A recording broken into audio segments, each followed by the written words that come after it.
بات یہ ہے کہ دنیا کی کوئی آنکھ اللہ تعالیٰ کو دیکھ نہیں سکتی۔ اگر ہم غور کریں تو اس پر قرآن مجید سے ہم کو دلیل بھی مل جاتی ہے۔ قرآن مجید میں اللہ تعالیٰ نے حضرت موسیٰ علیہ السلام کا ذکر کیا ہے، سورہ اعراف کی آیت نمبر 143 سے۔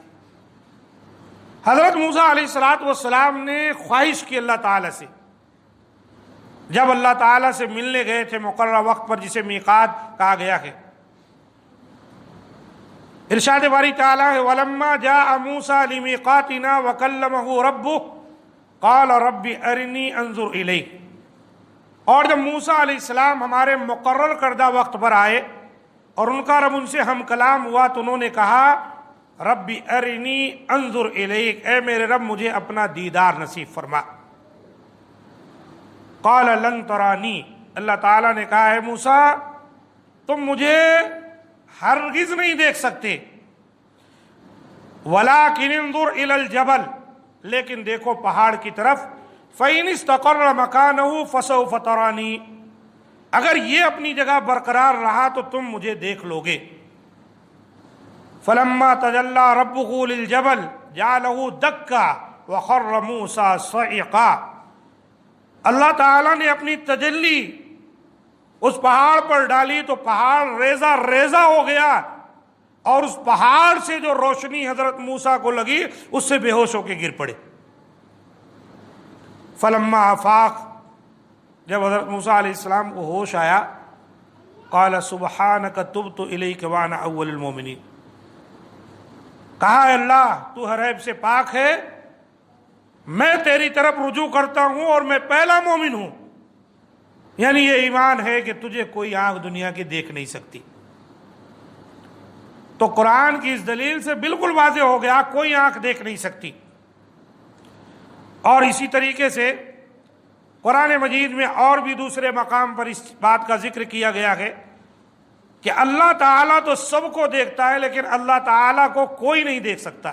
لا تدرکہ الابصار وہو یدرک الابصار وہو اللطیف الخبیر، آنکھیں اس کا ادراک نہیں کر سکتی اور وہ نگاہوں کا پورا ادراک کرتا ہے، اور وہی انتہائی باریک بین اور پوری خبر رکھنے والا ہے۔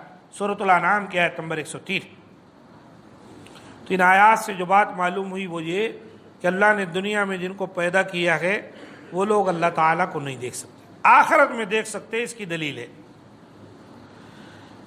اب یہی مسئلہ ہے قرآن مجید کی کچھ آیتوں سے بعض لوگ جو ہے وہ یہ ہے کہ اللہ کے رسول صلی اللہ علیہ وسلم نے جو حضرت جبریل کو دیکھا تھا اس رؤیت کو وہ اللہ تعالیٰ کو دیکھنے سے ثابت کرتے، اور یہ بات جو ہے سورہ نجم میں آئی ہوئی ہے جس میں اللہ تعالیٰ نے اس بات کا ذکر کیا ہے وَلَقَدْ رَآهُ نَزْلَةً أُخْرَى عِنْدَ سِدْرَةِ الْمُنْتَهَى عِنْدَهَا جَنَّةُ الْمَأْوَى إِذْ يَغْشَى السِّدْرَةَ مَا يَغْشَى مَا زَاغَ الْبَصَرُ وَمَا طَغَى، اس طرح کی آیتیں آئی کہ ان کو دوبارہ نبی صلی اللہ علیہ وسلم نے دیکھا سدرۃ المنتہا کے پاس، اور اللہ کے رسول صلی اللہ علیہ وسلم نے سدرۃ المنتہا کے پاس جنت الماوا کو دیکھا۔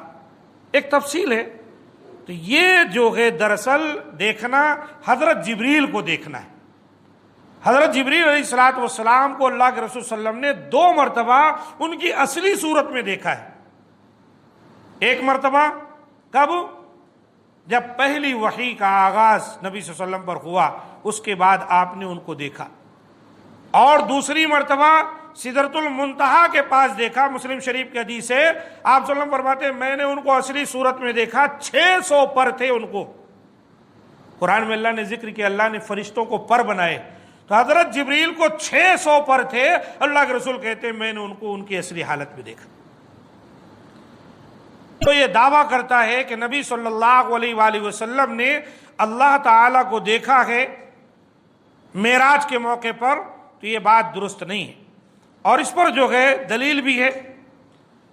نبی صلی اللہ علیہ وآلہ وسلم کے بعد حضرت عائشہ صدیقہ رضی اللہ تعالی عنہا سے ایک راوی مسروق ہے، وہ کہتے ہیں کہ میں بیٹھا تھا کہ آپ کہنے لگیں، حضرت عائشہ صدیقہ رضی اللہ تعالی عنہا، اے ابو عائشہ، یہ مسروق کی کنیت ہے، 3 باتیں ایسی ہیں کہ اگر کوئی شخص ان میں سے کسی ایک کے بارے میں کلام کرے تو اس نے گویا اللہ تعالی پر بہت بڑا بہتان باندھا ہے۔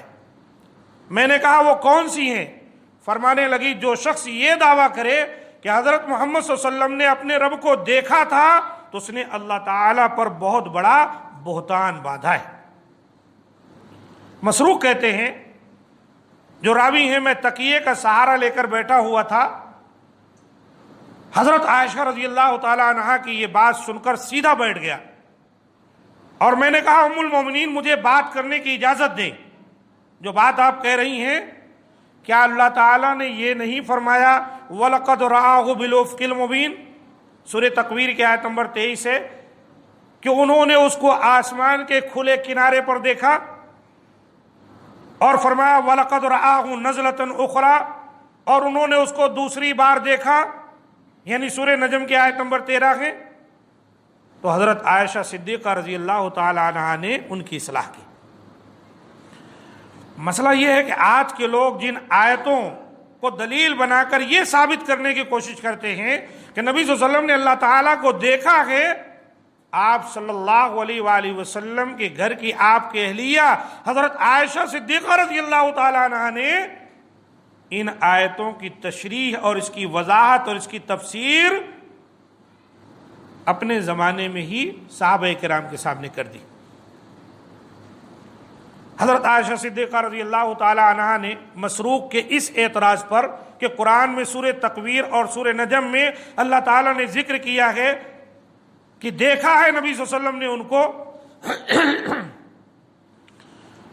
تو حضرت عائشہ صدیقہ رضی اللہ تعالی عنہا نے فرمایا کہ میں نے سب سے پہلے اس کے بارے میں اللہ کے رسول صلی اللہ علیہ وسلم سے سوال کیا تھا۔ تم جن آیتوں کو دلیل کے طور پر پیش کر رہے ہو، سب سے پہلے اس دلیل کو میں نے اللہ کے رسول صلی اللہ علیہ وسلم کے سامنے رکھا تھا، تو آپ نے فرمایا وہ جبریل ہیں جنہیں میں نے ان کی اصلی شکل میں 2 مرتبہ دیکھا تھا، اسی کا ذکر ان دونوں آیات میں کیا گیا ہے۔ پھر حضرت عائشہ صدیقہ رضی اللہ تعالی عنہا نے فرمایا کیا تم نے اللہ تعالیٰ کا یہ فرمان نہیں سنا لا تدرکہ الابصار وہو یدرک الابصار وہو اللطیف الخبیر، کیا آنکھیں اس کا ادراک نہیں کر سکتی اور وہ نگاہوں کا ادراک پوری طرح کرتا ہے اور وہی انتہائی باریک بین اور پوری خبر رکھنے والا ہے۔ اور تم نے اللہ تعالیٰ کا یہ فرمان نہیں سنا وَمَا كَانَ لِبَشْرٍ أَن يُكَلِّمَهُ اللَّهُ إِلَّا وَحْيًا أَوْ مِنْ وَرَاءِ حِجَابٍ أَوْ يُرْسِلَ رَسُولًا فَيُوحِيَ بِإِذْنِهِ مَا يَشَاءُ إِنَّهُ عَلِيٌّ حَكِيمٌ، اور کسی انسان کے لیے یہ ممکن نہیں کہ اس سے اللہ بات کرے سوائے اس کے کہ اس پر وحی نازل کرے یا کسی پردے کے پیچھے سے یا کسی فرشتے کو بھیجے، پھر وہ اس کے حکم سے جو چاہے وحی کرے، بے شک وہ سب سے اونچا بڑی حکمت والا ہے۔ سورہ شورا کی آیت نمبر 51، یہ مسلم شریف کی حدیث ہے جو پوری مکمل آپ کو سنائی گئی۔ مسلم شریف کا کیا درجہ ہے وہ ہم اور آپ جانتے ہیں۔ قرآن مجید کے بعد اصح الکتب اگر اس دنیا کے اندر کوئی ہیں تو بخاری اور مسلم دونوں، یا بخاری اور پھر اس کے بعد مسلم شریف۔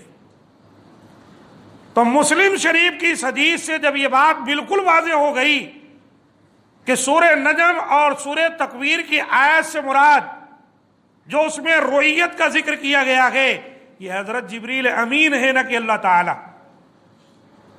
اور حضرت عائشہ صدیقہ رضی اللہ تعالی عنہا نے خود نبی صلی اللہ علیہ وسلم سے سوال کیا تھا اور آپ نے اس کا جواب دیا تھا، اور قرآن کی آیات سے حضرت عائشہ صدیقہ رضی اللہ تعالی عنہا نے دلائل دے کر مسروق کو سمجھایا۔